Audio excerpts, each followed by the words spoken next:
Welcome back to another explainer. Today, we're unpacking a really fascinating research paper from the Journal of Behavioral and Experimental Finance. We are going to look at a literal glitch in the human brain, specifically regarding how we process risk and make big decisions. Seriously, if you've ever wondered why you sometimes make financial choices that your future self completely regrets, or why your memory of a super stressful event doesn't quite match how you actually felt in the moment, well, you are in the exact right place. Okay, let's dive into this. It's a pretty provocative hook, right? We naturally just assume that we are a single unified decision maker. But this research fundamentally challenges that whole assumption. It asks us to really consider who is actually driving the car when we choose to take a financial risk. Is it the version of you experiencing the world right now, in the present? Or is it the version of you that looks back and remembers? Section 1, Meet Your Two Selves. So to answer that opening question, it turns out we essentially have two very different roommates living inside our heads. This profound quote actually comes from Daniel Kahneman. He's the Nobel Prize-winning pioneer of behavioral economics, and his foundational work really grounds this entire study. Think about what he's saying for a second. The part of you that does the actual day-to-day living feels like a total stranger to the part of you that remembers it. Crazy, right? Here's how we break that dichotomy down. On one side, we've got the experiencing self. This self lives entirely in the present moment. If you're riding a roller coaster, this is the self feeling the wind, the intense thrill, or, the sudden nausea. But on the flip side, we have the remembering self. This self acts kind of like a movie editor after the fact. It constructs the memories, and most importantly, it's the self that makes the ultimate decisions about your future. If you decide to go on that roller coaster again next year, it's not because your experiencing self voted yes. It's actually because your remembering self decided it was a good idea based entirely on the little edited summary it kept. Section 2, Fast versus Slow Thinking. Now, alongside those two selves, we really have to understand how our minds actually process information. Cognitive psychologists generally accept this dual theory of mind.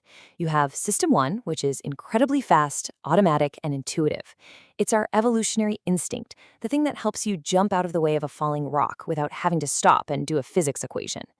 Then you have System 2, which is slow, reflective, and highly logical. System 2 is what you use to calculate your taxes or plan a complex chess move. And while System 2 is technically the executive in charge, it has very limited energy, so it frequently just rubber stamps whatever intuitive suggestions System 1 throws its way. Now, what's really interesting about this slide is, well, let's put your own mind to the test. Take a second and read the question. Your System 1, that fast, intuitive mind we just talked about, almost certainly just screamed 10 cents, right? It feels incredibly right. But it's wrong. If the ball costs 10 cents and the bat is $1 more, the bat would cost $1.10, making the total $1.20. Your slow, logical System 2 actually has to step in, hit the brakes hard, and calculate that the ball costs 5 cents. This is a very classic test of cognitive reflection. Moving on to Section 3, the 6-week risk experiment. So, how does all this abstract psychological theory apply to the high-stakes world of financial risk? Well, the researchers didn't test this in some boring, controlled lab. They wanted a real-world pressure cooker.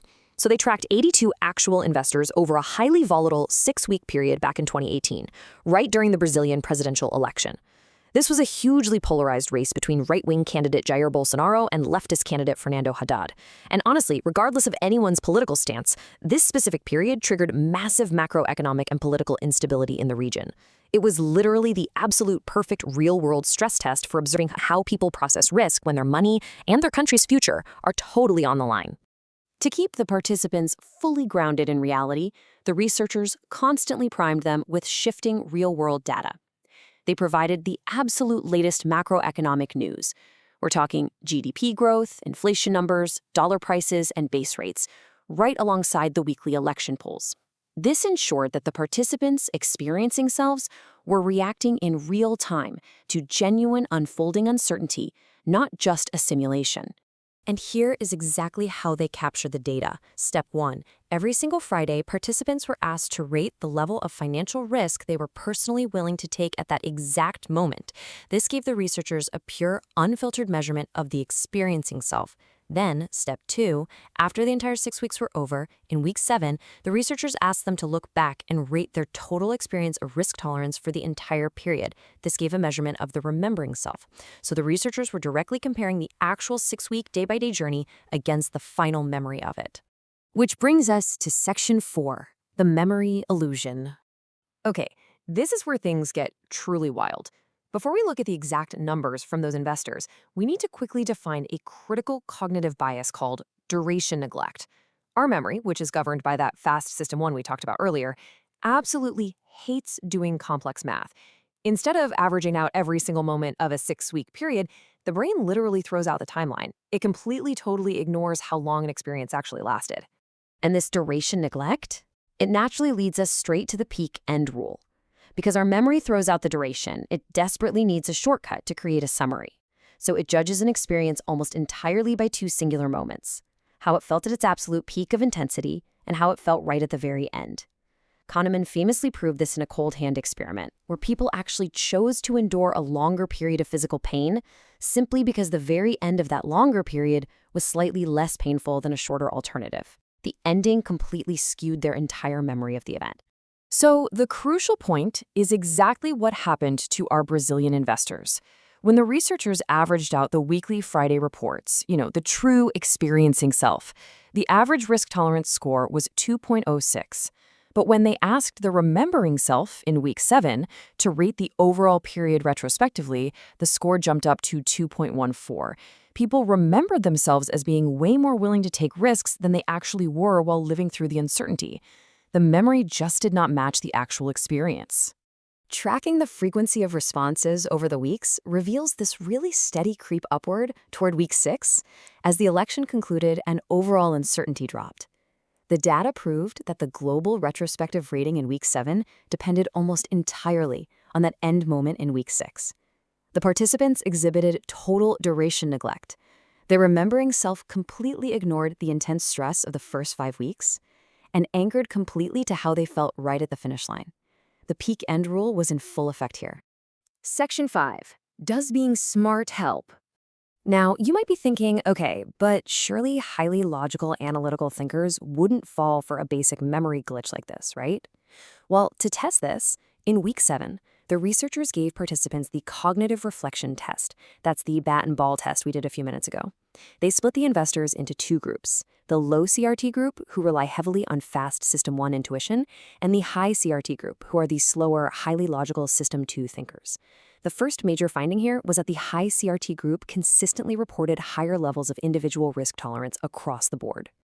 And this brilliantly illustrates that very consistent gap. The high cognitive reflection group was consistently more willing to take calculated financial risks week by week. It proves a super fascinating link between metacognitive ability, which is basically thinking about how you think, and your willingness to embrace perceived risk. But here is the massive reveal. The researchers checked to see if that high logic System 2 group was somehow immune to the memory illusion. And guess what? They weren't. When comparing the final week 6 moment to the week 7 retrospective memory, there was literally no statistical difference between the 2 groups. Even the smartest, most reflective analytical thinkers were entirely fooled by their own remembering self. Their highly evolved System 2 logic just couldn't stop the deeply ingrained System 1 bias of duration neglect. Nobody was immune. Which leaves us with this absolutely crucial takeaway. The part of your mind that makes the big, heavy decisions about your future finances, your career, and your life is fundamentally relying on a highlight reel, a reel that actively ignores the reality of the day-to-day grind.